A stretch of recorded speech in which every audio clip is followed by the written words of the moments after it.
बघा 2014 पूर्वी 800,000 कोटी रुपयाचे आम्ही प्रकल्प घेतले. 800,000 कोटी सोडा 50 कोटी रुपये देखील महानगरपालिकेला शासनाकडून मिळत नव्हते.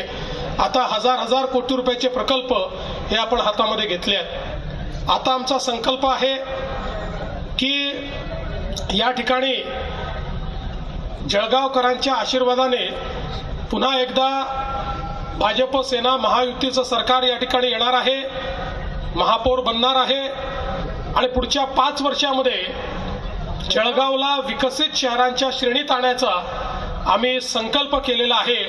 आणि त्याकरता जो काही निधी लागेल तो सगळा निधी राज्य सरकारच्या वतीनं देण्यात येईल अशा पद्धतीचं या ठिकाणी आश्वस्त करण्याकरता मी आलेलो आहे. आम्हाला इथले रस्ते असतील, इथले पिण्याचं पाणी असेल, इथले उद्यानं असतील, या सगळ्या गोष्टी तर करायच्याच आहेत. पण त्यासोबत आपल्या तरुणांच्या हाताला काम देण्याकरता या भागामध्ये उद्योग आणायचे आहेत. आणि त्याकरता आपण आता जळगाव जिल्ह्याला स्पेशल दर्जा दिलेला आहे.